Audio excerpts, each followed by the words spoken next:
Ricos estão investindo em ETFs de renda fixa e internacionais, veja quais. Bora ver então essa matéria que saiu recentemente na Valor Invest aqui, no início aqui, na metade de março na realidade, para a gente entender um pouquinho desse levantamento que a Smart Brain realizou ao longo aí de fevereiro, tá bom? Sempre um mês depois, tá? Só para quem não conhece, a Smart Brain, ela é uma empresa aí de inteligência comercial e financeira. Ela oferece aí algumas soluções de gestão de carteira um pouco mais voltadas para assessorias e escritórios de investimentos, sabiam? Uma vez eu quase fechei negócio com eles, já conheci uma partezinha pequena da equipe deles. São bem gente boa e a empresa tem uma proposta bem legal, mas acabou não dando negócio, tá? E aí o que eles fazem, tá? Só para contextualizar, eles têm esse relatório chamado Big Data, tá? Porque eles processam aqui, cara, uma tonelada de dados, uma tonelada de informações do mercado financeiro e com isso eles tiram algumas análises, né? Com isso eles fazem alguns BIs, né? Porque essa empresa, assim como algumas poucas empresas no mercado, ela tem acesso a muitas carteiras, muitas movimentações e consegue entender aqui os dados com uma profundidade muito diferente do que geralmente a gente tem por aí, tá? Só para vocês terem noção, então é um cruzamento enorme aqui de um banco de dados que identifica aqui tendências de mercado. Então tem uma distribuição média aqui das carteiras, ativos preferidos dos investidores e também aí um pouco da posição técnica do mercado, tá? E são aqui principalmente atendidos por profissionais como consultores, gestores, planejadores e tudo mais tal. Então são mais de 560 mil extratos processados, olha só, 250 mil carteiras, uma penca aqui de ativos financeiros e também um patrimônio consolidado gigantesco. Eles fazem alguns comentários aqui, mas vamos direto aqui para a lista, que eu sei que é por isso que você está aqui e depois eu faço os comentários, tá bom? Então, segundo aqui a Valor Invest e também o levantamento da Smart Brain, os ativos favoritos dos mais ricos em fevereiro foi em ordem do mais para o menos, né? Do top 10. Começando aqui com o DEB11, ETF aí de renda fixa, pós-fixado de debentures. Tem vídeo no canal falando dele. B5P211, cara, falo direto desse aqui no canal. World 11, que é o VT aqui do Brasil, né? Também falo bastante dele, excelente ETF. Divo 11, pega aqui o mercado brasileiro com foco em dividendos, mas esse ETF não paga dividendos, ele reinveste automaticamente, beleza? Hash 11, né? Todo o ecossistema cripto de forma relativamente diversificada, com ênfase maior em Bitcoin, também já falei muito do Hash 11 aqui no Brasil e no canal. IVVB11, o SP500, com maior liquidez aqui da Bolsa Brasileira, famosíssimo também. E aí vem o Banco do Brasil, Bradesco, Magazine Luiza e Gold 11, né, o ouro, né? Então dessa lista, cara, do top 10 ativos favoritos dos mais ricos, segundo aqui a Smart Brain, 70% foram ETFs. Os principais aqui, né, de renda fixa, mas os de renda variável também, bem expostos aí ao exterior, tá? Detalhe aqui, tanto para o Bitcoin quanto para o ouro, presentes nessa lista. Lembrando aqui que isso aqui não é uma verdade absoluta, né? É só um levantamento de uma notícia. Bom, já comentei para mim qual desses ETFs você tem na carteira, ou se tem também Banco do Brasil, Bradesco ou até Magazine Luiza. Pegando aqui um pouquinho da distribuição da carteira, só para fazer alguns comentários bem pertinentes, eles comentam aqui que a renda fixa ela saiu de 47% e 48% para quase 50%, 51%, tá bom? E por outro lado, as ações elas estavam aqui com quase 9%, caíram para 8%, então teve uma redução ali no percentual de ações dessa média geral das carteiras, tá, galera? Esse levantamento que eles fazem é um saladão, tá? Tem de tudo, já vamos entender um pouco mais do que é esse tudo, tá? Então, é um pouco difícil você falar assim, Anthony, mas na minha carteira eu tenho mais ações, na minha carteira eu tenho mais ETFs. Cara, mas é que talvez você não seja essa média aqui, entende? Mas de qualquer forma, teve aqui um aumento na renda fixa e uma diminuição um pouco na renda variável, a parte de ações, pelo menos. Aqui o destaque negativo, na minha opinião, fica para os fundos multimercados. Cara, esse aqui eu acho que é um inimigo em comum que todo mundo tem aqui no mercado financeiro, tá? Assim, pô, galera, eu sei que muitas vezes eu não sou o maior fã de fundo imobiliário, eu não curto fazer stock picking, são opções, né? São formas de ver, enfim, os investimentos. Eu tenho a minha opção, você certamente tem a sua tese, mas fundo multimercado é uma coisa hoje em dia muito difícil de ver as pessoas defendendo e indo atrás com tanta vontade assim como a gente vê gente indo, enfim, né, defendendo o fundo imobiliário, defendendo stock picking ou até mesmo defendendo ETFs, né? Eu, por exemplo, defendo ETFs de forma super esclarecida aqui no canal, né? Então, o fundo multimercado teve uma saída violenta, era quase 30% e virou 25, 26%, muito puxado aí pela alta da Selic também, tá? Cara, os fundos multimercados, eu vou talvez fazer um vídeo específico sobre isso mais pra frente, mas eles estão sofrendo uma queda violenta de AUM, tá? AUM é Assets Under Management, então é ativos sob gestão, tá bom? E muito porque, primeiro, eles não têm resultados muito bons, tá? Então, claro, né, o pessoal deixa investido aquilo que espera que vai ganhar dinheiro, ok. E isso aí até tudo bem, existem fases boas e fases ruins, existem fundos que performam mal, depois performam bem, eu entendo tudo isso. As próprias carteiras recomendadas da Ultra Capital não são perfeitas, não é só alta, alta, alta, não é isso, né? Só que os fundos multimercados, eles têm alguns problemas que são, poxa, intrínsecos da indústria, sabe? E são coisas que não vão mudar. O primeiro deles é o imposto de renda, né? Poxa, muitos têm, a maioria tem aquela tabela regressiva de 22,5 até 15. Então você tem que ficar lá com dinheiro um tempão. Segundo, a liquidez, né? Muitos desses fundos de investimento, eles não são líquidos, né? Você pede para resgatar e leva 15, 30 dias, 60 dias para vir o dinheiro. Cara, isso não existe. Meu Deus, isso não existe mais hoje em dia. Outra bucha, né? Taxa de administração, de gestão, de performance, pô, é gigante. Tem fundo multimercado aí que a taxa é 2% de administração, tá? E mais os 20% de performance. Então pensa, se a Selic tá 14%, por exemplo, cara, esse fundo ele tem que render ali no brutão 16,5 para bater ali a Selic, vamos dizer assim, né? Para bater a renda fixa do governo, tá? Que é a mais básica que tem. Literalmente taxa básica de juros, né? Isso para depois de você ter os descontos aí de taxas administrativas, ele ficar no 0 a 0, sendo que você está tomando risco. Então você deveria exigir um retorno exigido aí de 20% ao ano para compensar o risco, liquidez, imposto ruim. Alguns têm come cotas, alguns têm IOF. Então, cara, os fundos multimercados estão em apuros, tá? Estão em apuros muito por causa do investidor brasileiro que não gosta mais, porque a galera realmente prefere fazer stock picking ou prefere comprar fundo imobiliário da vida e enfim, né, fazer suas próprias escolhas, e também muito puxado pelos ETFs, tá? Concordo que ainda não é o grande foco do Brasil, os ETFs, né? Enfim, eu sei disso, mas a tendência é muito forte, tá?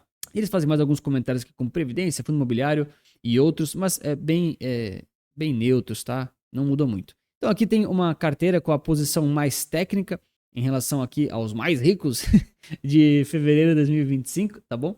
Eu fiz um vídeo parecido com esse, acho que ano passado, acho que em agosto, setembro, outubro ou novembro, com esse Big Data da Smart Brain. É legal fazer a cada 6 meses, é interessante, tá? Então, violentamente, a gente tem aqui a renda fixa, considerando aqui essas carteiras, tá? Lembrando, galera, isso aqui, ó, ele pega, isso aqui é bem importante, tá? Ele vai pegar aqui e vai colocar esses percentuais em relação ao pool de dados e de informações que a Smart Brain, ela tinha na data ali do relatório, ali, em relação àquele mês, daquele período passado, tá? Não quer dizer que você tem que ter uma carteira assim, tá? Mesmo que você seja um dos mais ricos do Brasil, tá bom? A galera que me assiste aqui está entre os mais ricos do Brasil, tá? Eu tenho certeza disso. Mas aqui você pega uma média geral muito grande de muita gente, tá? Ó, só para ter noção como é que a Smart Brain segmenta, tá? Aqui tá. Esse aqui é o PDF deles, está disponível no site deles de forma gratuita, tá?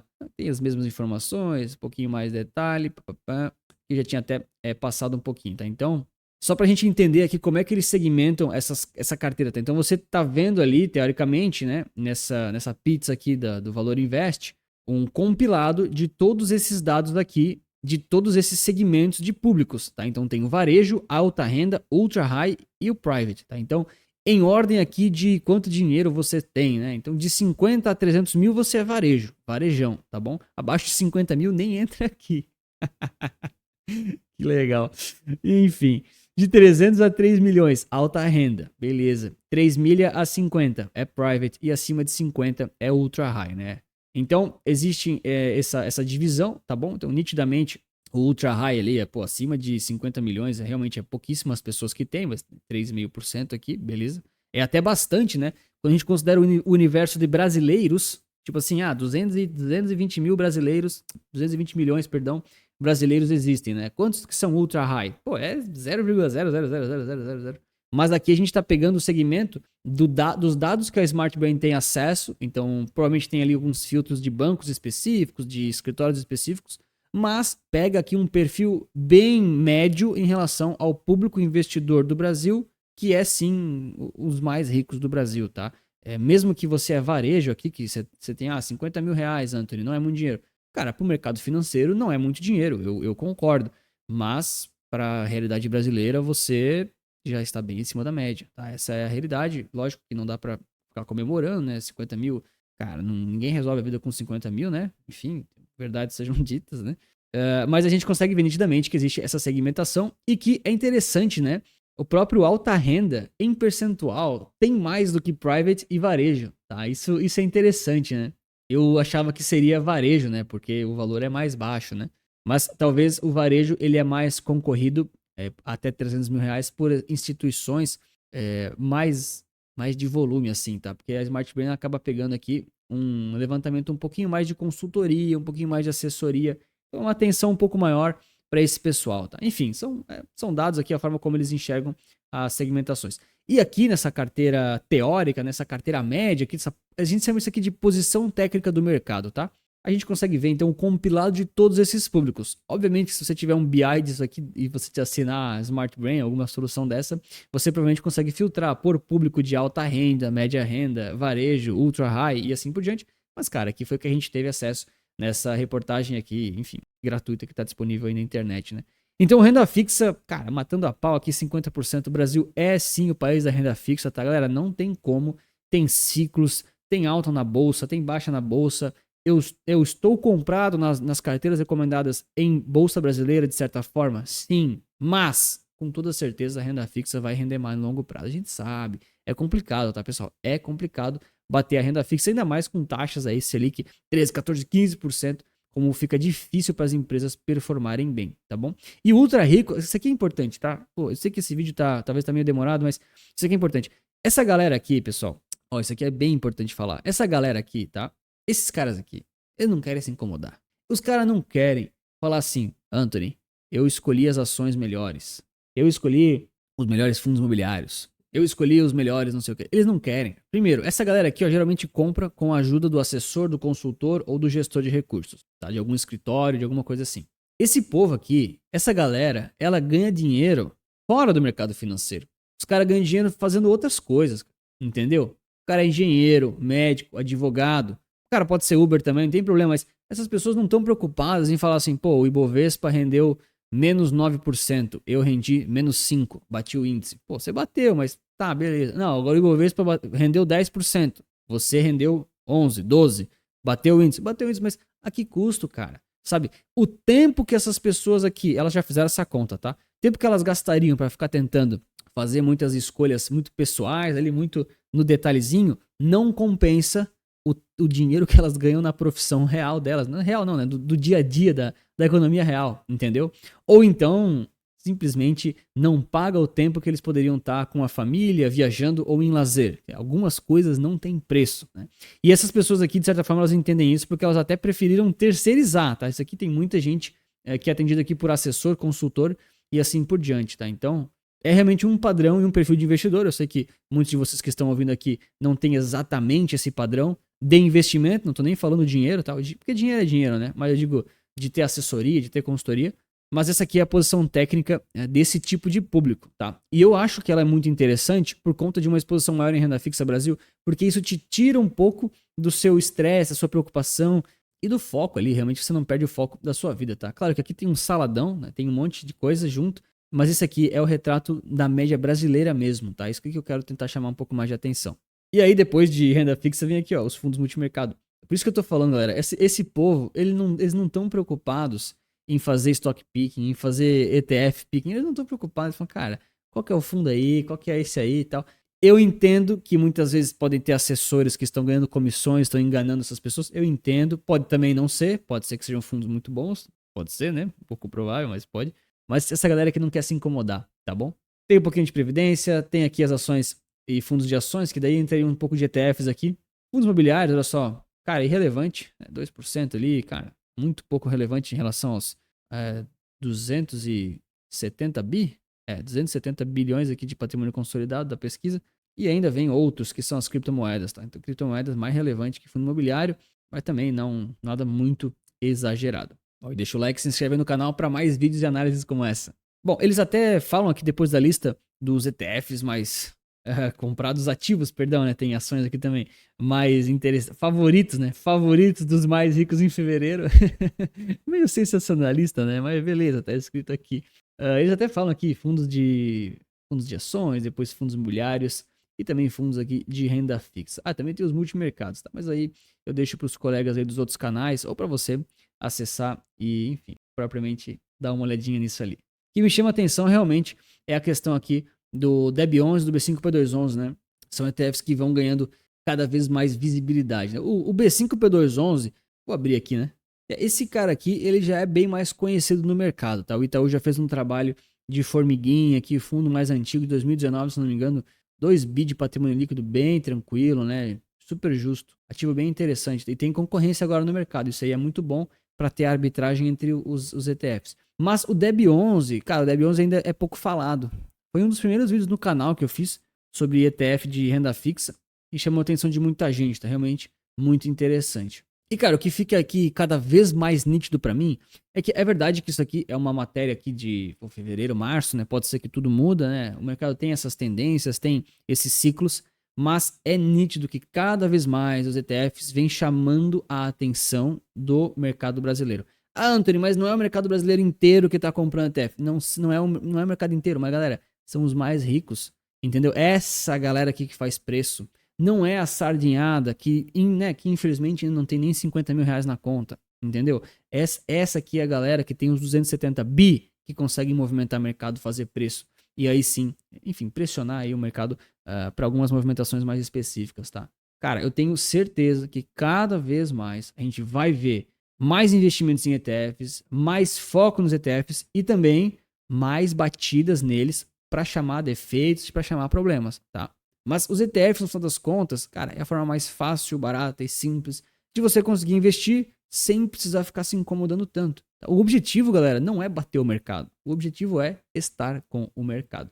E, obviamente, se você quiser conhecer um pouco mais das carteiras recomendadas que eu ofereço para os clientes, tanto para crescimento de patrimônio quanto para renda passiva, tem um QR Code aqui na tela, um link na descrição, em que eu monto as carteiras somente com ETFs comprados da B3, de renda fixa, variável, nacional, internacional, diversificadas, fáceis de gerir e, claro, eficientes, baratas e muito tranquilas aí pro longo prazo. E por último eu vou ainda dar um comentário aqui, dar um pitaco. Posso estar errado nesse comentário, mas vamos lá, né? Aqui eles mostram um pouquinho da alocação de renda fixa, tá certo? Dessa mesma pesquisa, dessa mesma data. E o que a gente percebe aqui? Esse aqui é olhando somente a renda fixa, tá? É como se você desse uma filtrada num BI com esses dados. O que a gente percebe é que a esmagadora maioria tá em títulos públicos e CDB, tá? Tá ruim de ver, né, esse azul aí, né? Vamos de amarelo. Sou meio daltônico, é mais fácil de ver assim com contrastes maiores. Então a gente tem aqui CDBs e títulos públicos sendo a maioria aqui dos investimentos de renda fixa, tá? Somados, tô falando, tá? Porque eles tendem a ter um risco um pouquinho menor. Depois até tem LC, LCA e por último CRIs e CRAs, tá? Eu concordo que títulos públicos realmente tem bem pouco, né? Tem bem menos. Mas o que me chama a atenção e que é muito natural que a gente veja é justamente os CRIs e os CRAs com um percentual menor, tá? Por quê? Eu acho que essa briga ainda vai longe, mas, cara, eu não vejo sentido as pessoas terem CRI e CRA na carteira de forma individual. Muito difícil, tá? A maioria das pessoas realmente não vale a pena, não compensa porque você não tem muita liquidez. Anthony, mas eu peguei um IPCA mais 15 da Seara. Eu sempre escuto alguém falar isso, né? Eu acho engraçado. Cara, mas você não tem liquidez, você vai comprar um negócio por 10 anos, entendeu? Mas é bom. Cara, então tá bom. Se você gosta, né? Tranquilo. A Seara também gosta e te agradece. E acaba sendo um dos produtos, esse que é o comentário importante, tá? Que muito assessor comissionado acaba empurrando para os clientes, tá bom? Então, é verdade que existem vários CRIs e vários CRAs muito bons, existem bons emissores, existem bons produtos. Geralmente não compensa para uma pessoa física ter um CRA na carteira. Aí realmente eu concordo que valeria a pena você comprar, sei lá, um fundo imobiliário de CRIs ali, de papel, né?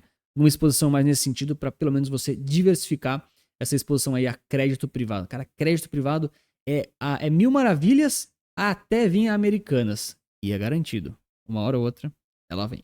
E vem para incomodar muita gente. Vou deixar aqui recomendado então as top gestoras de ETFs no Brasil, para você conhecer um pouco mais das casas aí que fazem a gestão dos ETFs e também das soluções que elas podem oferecer para os investidores. Muito obrigado pela sua inscrição e seu like. E lembre-se que investir certo resulta capital.